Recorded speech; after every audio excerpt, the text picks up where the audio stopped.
Carl and Damon here from Brrraains A Head-Banging Life, gbhblofficial for short, and it is They Made What into a TV series. We continue our Castlevania recap, looking at Season 4, Episode 6, You Don't Deserve My Blood.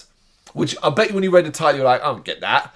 Yeah. It's said by a character in this. Mm-hmm. Directed by Sam Dietz and written by Warren Ellis. Yeah.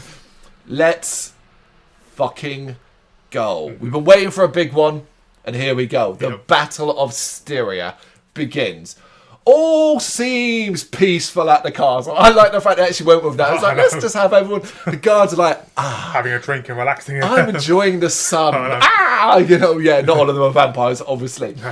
But Isaac and his army of night creatures come busting through, up in the sky almost. Yeah. It's a great little visual.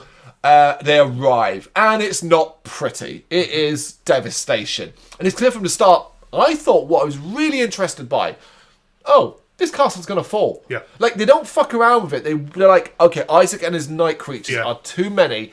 They've attacked a castle that was completely, obviously has its defences. Can't be prepared for an assault like that. Any assault they would presume would be coming on ground and so on. You couldn't expect it just to come to you like that. It's shock and awe. That's what I thought. I thought literally, like, they're going to just appear outside the walls and like they're going to spot the army, but he literally appeared inside the castle. So literally, they had no chance. There's no defences for that. There's nothing you can do about that. It's complete shock and awe. So it all makes complete sense that the castle feels like it's going to fall. They could never have anticipated an attack like this. Nope. And I did like Isaac's arrival in the vampire study. It's quite funny. Those poor vampires who are just reading their books, learning stuff. And Isaac's just like, click fingers and bang, they're gone. In her throne room, Carmilla can only watch on in shock and fury. She is attacked by a night creature, but when Carmilla fights, as we see here, Carmilla is powerful. However, it's not alone, and it looks like this might actually be her last stand in that throne room. Seeing that the castle is falling and that they're going to lose, Lenore goes to Hector. So it's all very frantic, this episode, fast-paced. Think about a castle under assault with night creatures everywhere, vampires dying, guards dying, the ground shaking. Yeah. Like, that's what it is basically like. Hector was not surprised by the attack, which was an interesting touch. Yep. And he obviously knows who it is. Only someone's going to attack this castle. Yeah. She insists that Hector come, but he refuses to leave and uses his magic to trap her in a barrier, like a cage, basically. We then see Hector contact Saint Germain and give him instructions, one of which is to not trust Varney before he declares that it must go and get killed now. Acceptance, mate. Love it. Yep. And you know what that is? That's growing as a character. Yeah. He thinks he has to pay for his sins. Mm-hmm. And obviously we'll find out that he's working with Saint Germain because he thinks he can make up for what he did by bringing Dracula back. Although, Isaac, man, I'm getting ahead of myself, but obviously how Isaac treats this news. Oh, no. I mean, yeah. But it's the fact he's been planning this for a while. Obviously, the previous episode, he was putting the little coins in the wall. Yep. He's planned this, and he's going to get his redemption, man. He is indeed. He reveals to Lenore that he's been working with him and others to resurrect Dracula. He also tells her that he's put stones around the castle to trap everyone inside. So effectively, it'll become a big old cage.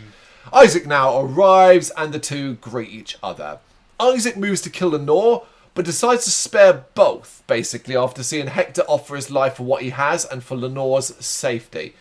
It is a fabulous scene that shows how both characters have grown. Yeah. Hector, he's no longer afraid. He doesn't come across like that scared little boy anymore. And he's also willing to now die for a cause rather than the other way around. Yeah. Whereas Isaac is not the butcher. He's his own man. It's no longer about following other people's credos. And that really comes through. I could watch them two talk. If this episode had just been 20 minutes of Hector and Isaac talking about the meaning of life and what they've gone through and how they themselves can improve the world, I'd be like, yeah, cool, I'm done with this. Over his course from season 1 to now, he's learned. Isaac's one of the best characters of this entire show. Isaac wasn't in season 1. Isaac and Hector came in season 2. That's the most amazing thing of all. I mean, his journey from being he wants to kill everyone to he's learned from people, especially in this season, of meeting different people. He's learned the meaning of life. Yeah. Well, he's as he says himself, they need to grow up and move on, find their own way. It's like, okay, be your own person. Yep. And he asks that Hector command his night creatures to stand down, but Hector points out that he can't because of the ring. Murder is obviously a way out for this. And I guess, again, it shows, like, the change as Hector cuts off his own finger to remove the binding ring and gives Isaac instructions on how to trap Carmilla in her throne room with the stones he placed. Lenore watches on. I did like this, though. It's like Lenore watching on horrified. Not because, like, of what's happening. It's because what she's witnessing is her entire world crumbling around her. Exactly, yeah. I ask a question. Now, forget what you know that what will come. Did you think at this point that it was like Lenore and Hector were going to live happily ever after? No. Because that's not her. No, I said I always knew that although she feels betrayed by her sisters or her sister, she also it's still her. She loves them. It's still her family, man. Yeah, she loves them, and she's still a vampire. Exactly. And let's not overlook what she did to Hector. Let's not overlook that. Isaac activates the barrier from the stones placed by Hector earlier, trapping Carmilla in her throne room. He and his night creatures then assault the room, killing the guards and confronting her. This is probably one of the longest fights you'll see. Yeah. As Isaac and fights Carmilla with some of his night creatures. She's defiant to the end as well. The blood in this episode is insane. And the scene of Isaac walking up the stairs of blood as it's pouring down is stunning. But alongside that, the animation of Carmilla losing her shit and just reaching fury is insane. There may not be a better fight. I will go as far to say this is the best one. It's definitely up there. I mean, it's just... There's one at the very end that is cool as well. Yep. But for characters that we've been with, because it's Carmilla, because it's Isaac, it means more to me. Because most of our fights, if we're honest, most of our battles are against night creatures and the odd stronger vampire. Because remember, we never got a Dracula fight. No. Of course we did. It wasn't really a fight in the same way. Him and Alucard smashing away through the castle before he gives up in his bedroom and then allows Alucard to stake him. Then, like, maybe that counts. I mean, obviously it was epic. It's Alucard versus Dracula. Yeah, of course. But this one, just the animation, the style, and the blood flying everywhere, and Carmilla's facial expressions, and Isaac getting very close to losing a couple of times. Yeah, well, obviously, I mean, he's still human. He's still human. But his abilities is unbelievable. Yeah. I mean, he's also honed him even more through more battles and his journey and so on like that. So it's incredible. It's an epic fight. Yeah, it's definitely deserving of the word epic. And I really loved what Isaac says. It's one of my favourite lines in the entire show. His reasoning for wanting to kill Carmilla isn't because of vengeance. It's not because he hates her for this or whatever. He simply says the world would be better off without her in it. Exactly. And I'm like, oh, that's good. And it's hard as well. It's hard. It is, yeah. Her end comes when she refuses to be killed by him, though. Carmilla in it. Yep. To the end and commits suicide before they can finish her off. As much as well, it's almost like a self-destruct mechanism. Self-destruct mechanism. In the last attempt to kill them as well. She's a badass to the very end. Yeah, definitely. A fantastic character that I do wish at times maybe had been given a little more to do. But still a great character. But also an interesting character of being a female vampire who was super powerful. But they utilised elements of the real world of women being put in their place and never being allowed to have power because the men are so stupid and all that kind of thing. Yeah. Really, really well. Definitely. Yeah, badass to the very end. When you die and go to hell, because that's what she says. When you die and go to hell, I wrote it all down because I loved it. Yeah, I'll be there waiting for you with a sharp and bloody stick, determined to find out if you can die twice. And what's annoying is it's like, yeah, hell does exist as well. We've kind of seen that already as well. She could actually be waiting for you, Isaac. You want to hope that the good that you do in the world now, Isaac, gets you back under God's light, so you don't meet Carmilla in hell, because I think she's going to be waiting for you. Definitely. It's fantastic. It's one of the best episodes because of what we've got, how we've got here. Yep. Watch this in isolation. Say you put this episode on for someone who's never seen it. They will probably enjoy the incredible fight scene, the visuals and all that kind of thing, but the weight of this episode comes from being with these characters, Yeah. from seeing Hector, from seeing Lenore, from seeing Isaac, and from seeing Carmilla as well. All of this is what matters. Yeah, exactly. This is what matters as well.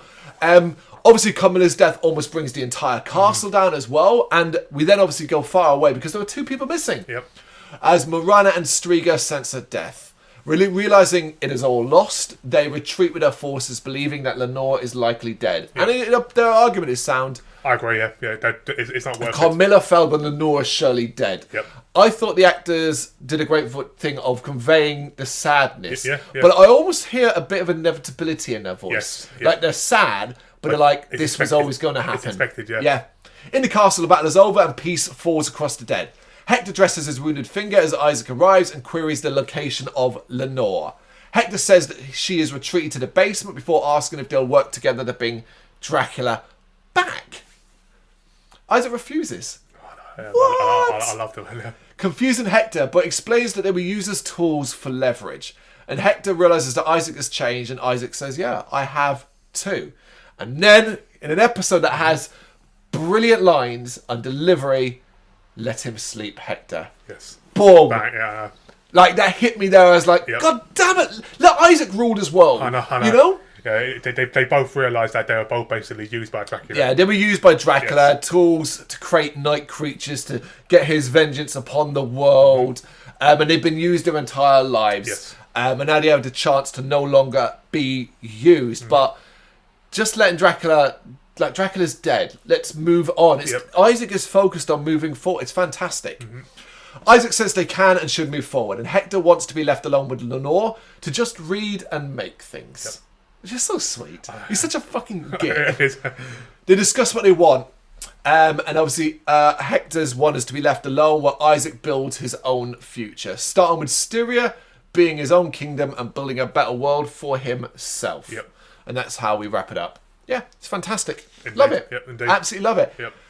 And here's the thing. There isn't really any lull points after this. We are racing headfirst to the end. This was episode 6. You don't deserve my blood. What do you reckon? Let us know in the comments. Thank you very much for watching. If you'd like to see more content like this, please consider hitting the subscribe button. It is gratefully appreciated. You can find us over at gbhbl.com, our full website where reviews, news and so much more goes up daily. We're also on all social media platforms, Facebook, Instagram, Twitter, Threads, at GBHBL. Just search for GBHBL and you will find us out there. We also have merchandise on sale. You can access the shop via the website.